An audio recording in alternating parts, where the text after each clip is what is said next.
Okay. Friends எல்லாருக்கும் என்னோட voice ஆடிபிளா இருக்கா? எல்லாருமே ஜூம் மீட்டிங்குள்ள வந்துருங்க.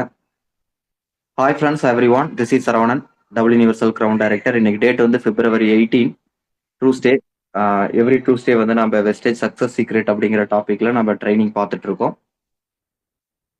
இந்த ட்ரைனிங்கோட அப்ஜெக்டிவ் என்ன அப்படின்னா, இந்த பிசினஸ் நம்ம வந்து பண்றதுக்கு நம்மளாலையும் சக்சஸ் பண்ண முடியும், நம்மளாலையும் பண்ண முடியும் அப்படிங்கிற அந்த நாலேஜ் கொடுக்கறது. அந்த நாலேஜ் இல்லாம தான் இங்க நிறைய பேர் வந்து ஆஹ் உள்ள ஜாயின் பண்ணிட்டு, ஐயோ இது நம்மளால முடியாதாட்டிருக்கு, நமக்கு இது செட் ஆகாதாட்டிருக்கு, இது நமக்கானது கிடையாது, ஒரு சிலர் தான் பண்ண முடியும், லக் இருக்கிறவங்க தான் பண்ண முடியும், அவங்களா ஏதாவது ஒன்று நினைச்சுக்கிட்டு அந்த நாலேஜ் இல்லாம அந்த விவரம் இல்லாம அந்த விஷயங்கள் தெரியாம வந்து வெளியே போயிடுறாங்க இல்லையா? அப்ப அந்த விஷயத்த வந்து சொல்ற மீட்டிங் தான் இது, சீக்ரெட். ஓகேங்களா? இந்த விஷயங்கள் எல்லாம் நீங்க தெரிஞ்சுக்கிட்டீங்கன்னா நீங்க நீங்க கண்டிப்பா அச்சீவ் பண்ணலாம், நீங்க கண்டிப்பா சக்சஸ் பண்ணலாம். அப்ப இந்த விஷயங்கள்லாம் வந்து தெரிஞ்சுக்கும் போது வந்து நமக்குள்ள வந்து ஒரு கான்பிடென்ட் வரும், நமக்குள்ள வந்து நம்பிக்கை வரும், நம்மளாலையும் பண்ண முடியும் அப்படின்னு சொல்லிட்டு தெரியும். அது என்ன விஷயம் அப்படின்னு பாத்தீங்கன்னா, இப்ப எக்ஸாம்பிள் வந்து நான் அதை வந்து ஜஸ்ட் வந்து ஒரு ஏபின்னு சொல்லிட்டு ஒரு ரெண்டு நபர்களை வச்சு நான் உங்களுக்கு புரிய வைக்கிறேன். இந்த மீட்டிங்கை யாரெல்லாம் வந்து புதுசா ஜாயின் பண்ணிருக்கீங்களோ, இந்த சக்சஸ் சீக்ரெட் ட்ரைனிங்கை ஃபர்ஸ்ட் டைம் பாக்குறீங்களோ, இந்த 1 மந்த்துக்குள்ள 1 வீக்ல ஜாயின் பண்ணவங்களாம் கொஞ்சம் கவனமா கவனிங்க.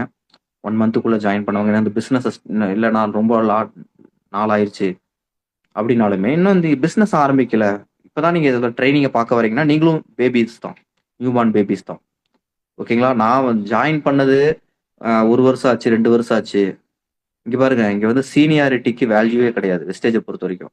1 வருஷத்துக்கு முன்னாடி ஜாயின் பண்ணி எந்த வேலையும் செய்யாம இருக்கீங்க. 1 மந்த்துக்கு முன்னாடி ஜாயின் பண்ணவங்க வேகமா அச்சீவ் பண்ணிட்டு மேல வருவாங்க.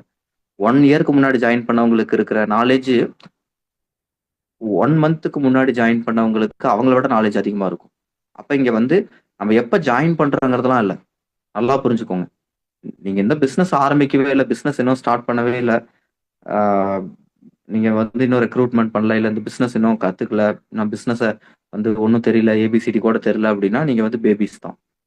ஓகே, எப்ப ஜாயின் பண்ணிருக்கீங்கிறது இங்க எப்பயுமே மேட்டரே கிடையாது. பிசினஸ் இன்னும் ஆரம்பிக்கவே இல்லையா, உங்களுக்கு தான் நான் சொல்றேன், நல்லா கேட்டுக்கோங்க. ஓகே, ஏபி அப்படின்னு சொல்லிட்டு ஒரு ரெண்டு நபர்கள் இருக்காரு அப்படின்னா, ஏ அப்படிங்கிற நபரும் பி அப்படிங்கிற நபர் ரெண்டு பேருமே வந்து பிளான் பிரசன்டேஷன் பார்த்து அவங்க மனசுக்குள்ள இருக்கிற டவுட் எல்லாமே கேட்டு தெளிவா தெரிஞ்சுக்கிட்டு புரிஞ்சுக்கிட்டு ஜாயின் பண்றவங்க. அவங்கள தான் நான் எக்ஸாம்பிள் எடுத்துக்கிறேன். ஓகேவா? என்ன எதுனே புரியாம தெரியாம அரைகுறையா ஜாயின் பண்றவங்க, சும்மா வந்து லக்குக்கும் ஃப்ளூக்குக்கும் நம்ம ஏதாவது வந்து யாராவது ஏதாவது பண்ணுவாங்க அப்படின்னு ஜாயின் பண்றவங்களாம் வேற கேட்டகரி. அவங்கள பத்தி நான் இங்க பேசவே இல்லை. எல்லாமே தெரிஞ்சு எல்லாமே கேட்டு புரிஞ்சுக்கிட்டு டவுட் எல்லாம் கேட்டுக்கிட்டு ட்ரைனிங்லாம் பார்த்துட்டு எல்டிபிலாம் பார்த்துட்டு உள்ள ஜாயின் பண்றாங்க. எப்படி எல்லாத்தையும் விசாரிச்சு எல்லா டவுட்டுமே கிளாரிஃபை பண்ணி எல்டிபிலாம் ப்ராப்பரா பார்த்து 1க்கு 4 டைம் யோசிச்சு ஏபி அப்படின்னு சொல்லிட்டு ரெண்டு பேர் ஜாயின் பண்றாங்க. எக்ஸாம்பிள் உங்களை மாதிரி. இதுல நீங்க ஏவா பியா அப்படிங்கறத நீங்க முடிவு பண்ணுங்க. உங்க நீங்க வந்து ஆன்சர் பண்ணுங்க. இப்ப ஏ அப்படிங்கிற நபர் என்ன பண்றாருன்னா, அவரும் போயிட்டு அவரோட ஃப்ரெண்ட்ஸ், அவருக்கு தெரிஞ்சவங்கள, அவங்க கான்டாக்ட்ல இருக்கிறவங்கள இன்வைட் பண்றாரு. ஒரு சிலர் பாக்குறாங்க, ஒரு சிலர் சேரல, ஒரு சிலர் சேர்றாங்க. ஓகேவா? அதுக்கப்புறமேட்டு சேர்ந்தவங்களும் ஒரு சிலர் வந்து பண்றாங்க, ஒரு சிலர் பண்ண மாட்டேங்கிறாங்க. அதுக்கப்புறமேட்டு ஒரு குறிப்பிட்ட 1 மந்த் வரைக்கும் அவர் போராடி பார்க்குறாரு. ஒரு குறிப்பிட்டக்கு அப்புறம் பார்த்தா கான்டாக்ட்ல இருக்கிற எல்லாருமே கூப்பிட்டாரு. நிறைய பேர் சேர்ந்தாங்க, நிறைய பேர் சேரல. சேர்ந்தவங்களும் இப்ப யாருமே இல்ல. இப்ப வந்து பார்த்தா ரிசல்ட் 0வா இருக்கு. ஓகேவா? எல்லாம் வந்த மாரி இருக்குது, புரிஞ்ச மாரி இருந்தது. எல்லாம் அப்படி உள்ள வந்தாங்க, அப்படி வெளிய போனாங்க, அப்படி போயிட்டாங்க. இப்ப பார்த்தா யாருமே இல்ல. என்னடா இது, யாருமே சேர மாட்டேங்குது. சேர்ந்தவங்க யாருமே நிக்கல. நிறைய பேர் சேரவும் இல்ல. அட்லீஸ்ட் சேர்ந்தவங்களாவது நிக்கணும்ல. அவங்களும் இல்லையே அப்படின்னு சொல்லிட்டு ஒரு விரக்தி ஆயிட்டாரு. அதுக்கப்புறம் ட்ரைனிங் பார்க்கறது இல்ல. அப்ளைன் எது சொன்னாலும் ஓகே, இவங்க நம்மள கன்வின்ஸ் பண்றாங்க. இவங்க சும்மா வந்து இவங்க இவங்க லாபத்துக்காக நம்மளால எவ்வளவு பேரை சேர்த்த வைக்க முடியுமோ சேர்த்த வைக்கிறதுக்காக இவங்க சும்மா மோட்டிவேட் பண்றாங்க. நம்மளால எல்லாம் அதை சக்சஸ் பண்ண முடியாதுன்னு அவர் விரக்தி ஆயிடுறாரு. ஓகேவா? அவர் அவர் அப்படின்னு நிறுத்திடுறாரு. இல்ல நான் அப்புறமேட் பண்றேன்றாரு. நான் மெதுவா பண்றேன்றாரு. இல்ல எனக்கு இப்ப வேலை வந்துருச்சு, எனக்கு ஃபேமிலி ஃபங்க்ஷன் வந்துருச்சு, எனக்கு ஒரு பர்சனல் ஒர்க் வந்துருச்சு, எனக்கு ஆஃபீஸ்ல ரொம்ப பிஸி ஆயிடுச்சு அப்படின்னு சாக்கு போக்கு சொல்றாரு. ஓகேவா? பேய் கதையெல்லாம் சொல்றாரு. அப்படியே விரக்தி ஆயிட்டு அப்படியே போறாரு. இவர் ஏவோட கதை இது. பி வந்து அதே மாதிரிதான். அவரும் ஃப்ரெண்ட்ஸ் ரிலேட்டிவ் எல்லாம் கூப்பிடுறாரு, இன்வைட் பண்றாரு, எல்லாம் சொல்லி கொடுத்த மாதிரி அப்ளைன் கூட டிஸ்கஸ் பண்றாரு. ஒரு சிலர் சேர்றாங்க, ஒரு சிலர் சேரல. அது இது நடக்குது. ஒரு குறிப்பிட்ட 1 மந்த்துக்கு அப்புறம் பார்த்தா யாருமே இல்லை. இவருக்கும் அதே மாதிரிதான், யாருமே இல்லை. அந்த கட்டத்துல அவர் என்ன பண்றாரு, ட்ரெய்னிங்க நம்புறாரு. ட்ரெய்னிங்ல சொல்றத வந்து கேட்கறாரு. அவர் லீடர்ஸ் கூட பேசுறாரு. இங்க சாதிச்சவங்க, இங்க இன்கம் எடுக்கிறவங்க, அவங்களோட ஸ்டோரீஸ்லாம் அனலைஸ் பண்றாரு. அவங்களுக்கும் இதுதான் நடந்திருக்கு. இங்க நெறைய சண்டே ட்ரெய்னிங்ல பேசுறவங்களும் இதே மாரி தான் டீம் உடைஞ்சிருக்குன்னு சொல்றாங்க. அதுக்கப்புறம் நின்னன்றாங்க. ரொம்ப நாள் கஷ்டப்பட்டுருக்காங்க. பட் இப்ப சம்பாரிக்கிறாங்க. ஓகேவா? 1 வருஷம், 2 வருஷத்துக்கு அப்புறம் வெஸ்டேஜ் தொடர்ந்து பண்றவங்க எல்லாரும் சம்பாரிச்சுட்டு தான் இருக்கிறாங்க.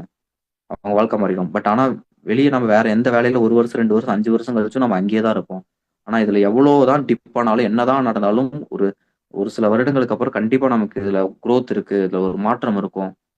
அப்படிங்கிறதுனால உறுதியா நிக்கிறாரு. அந்த விஷயத்த புரிஞ்சுக்கிறாரு. எல்லாருக்கும் இதுதான் நடக்குது. இதுல இந்த இடத்துல இருந்து நெறைய பேர் விட்டுட்டு போறாங்க. நம்ம விட்டுட்டு போக்கூடாது. தொடர்ந்து நிக்கணும். யாரு போறாங்க, இருக்கிறாங்க. யாரு வராங்க, வரல. வந்தவங்க நிக்கிறாங்க, நிக்கல. நான் நிப்பேன். அப்படிங்கிறதுல அவர் உறுதியா இருக்காரு. இந்த விஷயத்த நம்புறாரு. புரிஞ்சுக்கிறாரு. இதான் அந்த சீக்ரெட்ட தெரிஞ்சுக்கிறாரு. அவர் தொடர்ச்சியா நிக்கிறாரு. அவர் சக்சஸ் பண்றாரு. ஓகேவா?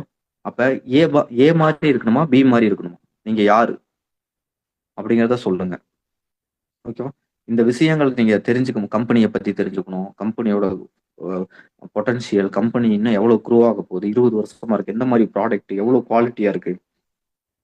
கரெக்ட்டா நம்ம டீம்ல இருக்க ட்ரெய்னிங், சிஸ்டம், பேட்டர்ன் அப்படி இதெல்லாம் இருக்கு. இது இவ்வளவு விஷயங்கள் இருக்கு. நம்மளால முடியாதா? இது இப்ப நம்மளாலேயே முடியல. நம்ம எவ்வளவு உறுதியானவங்க, எவ்வளவு தன்னம்பிக்கை நெனைச்சவங்க, நம்ம நெனைச்சத முடிக்கக்கூடியவங்க. நம்ம எவ்வளவு வந்து ரொம்ப வந்து ஸ்ட்ராங்கான ஒரு பாசிட்டிவான ஆளு. நம்மளாலேயே முடியலைன்னா, அப்ப இங்க யாரால முடியும்? நம்ம பண்ணி காமிக்கணும். எது நடந்தாலும் நம்ம விட்டுட்டு போக்கூடாது. நம்ம நம்ம நெனைச்சத முடிச்சே காமிக்கணும். நம்ம என்ன அவ்வளவு வீக்கா? கிடையாது. நம்ம சாதிக்க பொறந்தவங்க. நான் சாதிச்சு காட்டுவேன். நான் விட்டுட்டு போமாட்டேன். கிவ் அப் பண்ண மாட்டேன். என்ன நடந்தாலும் நான் சாதிச்சு காட்டுவேன். அப்படின்னு நீங்க உறுதியோட நிக்கணும். அப்படி இருக்கிறவங்க தான் நீங்க சாதிக்க முடியும். அந்த மாரி இருக்கணும் அப்படின்னு நான் உங்கள்ட்ட எல்லாத்துட்டயும் கேட்டுக்கிறேன். இப்ப இந்த ட்ரெய்னிங் அப்படியே கன்டின்யூ பண்றதுக்கு நம்ம டீம்ல இருக்கக்கூடிய one of the leader, ground director Marco. அவரு வந்து இந்த ட்ரெய்னிங் அப்படியே கன்டின்யூ பண்ணுவாரு. அவரு இன்னும் நெறைய டீட்டெயில்ஸ், நெறைய விஷயங்கள் வந்து உங்களுக்கு ஷேர் பண்ணுவாரு. எல்லாத்தையும் கேளுங்க, தெரிஞ்சுக்கோங்க. நீங்க நெறைய விஷயங்கள் ரிசர்ச் பண்ணுங்க. நீங்க நெறைய விஷயங்கள போய் தேடுங்க. இங்க சொல்றது 1 ஹவர் சொல்றத தாண்டி நீங்க நெறைய உங்களுக்குள்ள நெறைய இருக்கணும். தேடணும். ட்ரெய்னிங்க்கு கரெக்ட்டா டைமுக்கு வந்துருங்க. ட்ரெய்னிங்க மட்டும் விட்றாதீங்க. 8 டூ 9 7:30 மணிலேருந்தே ட்ரெய்னிங்க்காக பிரிப்பேர் ஆயி ரெடியா இருங்க. ட்ரெய்னிங்க முழுசா பாருங்க. இந்த ட்ரெய்னிங் உங்கள எல்லா வேலையுமே பண்ண வைக்கும். Thank you. Wish you well.